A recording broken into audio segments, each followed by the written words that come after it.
YouTube पर channel को subscribe कर लीजिएगा। डी मीडिया टाइम्स में आपका स्वागत है। इस चैनल के माध्यम से परम पूज्य श्री अनुद्धाचार्य जी महाराज की अच्छी बातों को देश दुनिया में पहुंचाने का हमारा प्रयास है, जो आप सभी श्रोताओं के सहयोग के बिना संभव नहीं है। यदि आप श्री अनुद्धाचार्य जी महाराज से प्यार करते हैं तो हमारे चैनल को अधिक से अधिक सब्सक्राइब करें, लाइक करें और शेयर करें। राधे राधे। उत्तर प्रदेश के वृंदावन में शुक्रवार को आयोजित श्रीमद् भागवत कथा में कथावाचक श्री अनुद्धाचार्य जी महाराज ने कहा कि मनुष्य गृहस्थ जीवन में अपने दायित्वों का निर्वहन करने और अपनी कामनाओं को पूरा करने के लिए दिन रात मेहनत करते हुए पैसा कमाता है, लेकिन उस धन का सही सदुपयोग उसे कहाँ करना चाहिए, इसको लेकर हमेशा असमंजस की स्थिति में रहता है।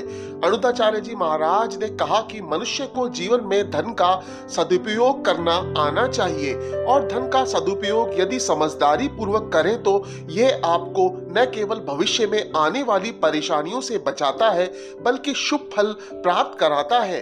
अनुद्धाचार्य जी महाराज ने कहा कि आज मनुष्य को दैनिक उपभोग की वस्तुओं पर, सड़क पर चलने, बिजली पानी पर और यहाँ तक कि अपनी आय का भी सरकार को टैक्स देना पड़ता है। जब हम टैक्स देते हैं तभी सरकार आपको अन्य सुविधाएं मुहैया कराती है। अनुद्धाचार्य जी महाराज ने कहा कि आपने इस सरकार को तो टैक्स दिया, लेकिन जिसने इस सृष्टि को बनाया है उसको आपने धन्यवाद स्वरूप क्या दिया? क्या आपने इस पर कभी मंथन किया? उन्होंने कहा कि भगवान के द्वारा बनाई गई इस सृष्टि में हमें सूर्य से रोशनी, प्रकृति से जीवन निर्वाह के लिए हर वह चीज मिल रही है जो हमें चाहिए। अनुद्धाचार्य जी महाराज ने कहा कि जिस तरह हम अपनी आय का कुछ हिस्सा सरकार को टैक्स में दे देते हैं, क्या हमने ईश्वर को टैक्स के रूप में कुछ दिया? उन्होंने कहा कि भगवान को धन नहीं चाहिए, भगवान को आपकी सेवा की जरूरत है। यानी अगर आप किसी जरूरतमंद की सहायता करेंगे तो आपको मुसीबत के समय किसी न किसी की सहायता जरूर मिल जाएगी और भविष्य में आने वाली परेशानियां कुछ कम हो जाएंगी।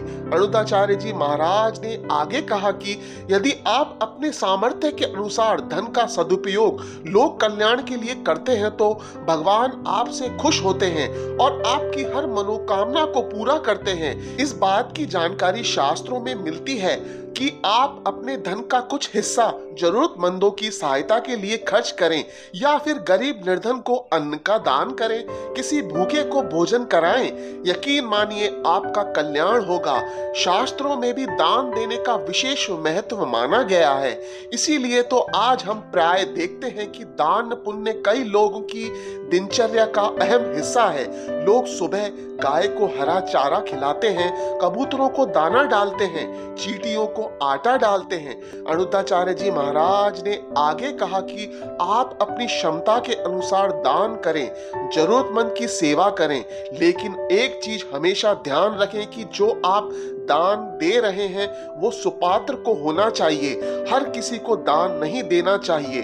अनुद्धाचार्य जी महाराज ने कहा कि दानम दुर्गति नाशनम, अर्थात दान देने वाले व्यक्ति के धन का यदि सही सदुपयोग होता है तो देने वाले व्यक्ति की कभी दुर्गति नहीं होती।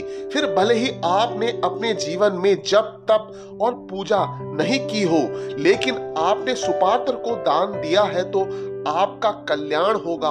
और यदि आपने किसी से उधार पैसे लेकर दान पुण्य किया है तो वह गलत है।